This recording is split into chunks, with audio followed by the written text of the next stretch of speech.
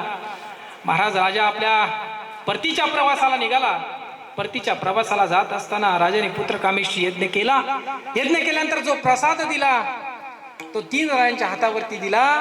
दोघींना दिला, एकीला राग आला नाही का, कैकेयीला राग आला, तिने हातावरतीच ठेवला. तो हातातला अर्धा काय केला, घारीने घेऊन गेला तिकडे, पिंड घारीने झडपिला नाही का. तो हनुमंतरायांसाठी गेला महाराज, पण या दोघींच्या मधला अर्धा अर्धा तिला दिला, अर्धा अर्धा दिला इकडे भरत शत्रुघ्न नाही का, श्री रामप्रभू लक्ष्मण अशी भावंड जन्माला आली महाराज. आणि काय सांगितलं तर एकाला गादी आणि एकाला भगवान परमात्म्याला वनवासाला पाठवावं लागलं. आणि हो न करता करता महाराज तिघी गर्भवती राहिल्या. आणि तो तिथी होती शुद्ध रामनवमीची महाराज, चैत्र शुद्ध रामनवमी. या दिवशी भगवान परमात्मा अवतीर्ण होणार आहेत महाराज. गुडिया तोरणे करती कथा गाती गाणे. आज आपण सकाळपासूनचं वातावरण जर पाहतोय महाराज, 2 दिवसापूर्वी वातावरण पाहिलं तर 2 दिवसापूर्वीचं वातावरण पाहिलं, नवे कालचं वातावरण पाहिलं, पण आज सकाळपासून आम्ही येता विषय झाला. आज किती प्रसन्न वाटते. आज खऱ्या अर्थाने झाडाला पालवी फुटली असेल महाराज. पाडवा झाल्यानंतर पालवी फुटते का, तर भगवान परमात्मा अवतीर्ण होणार आहे. आणि असा हा शुद्ध चैत्र शुद्ध नवमीचा दिवस भगवान परमात्म्याचं अवतार या ठिकाणी होत आहे. प्रभू रामचंद्र भगवान की हॅलो, ग्रामस्थांना विनंती आहे का माऊलीचं भजन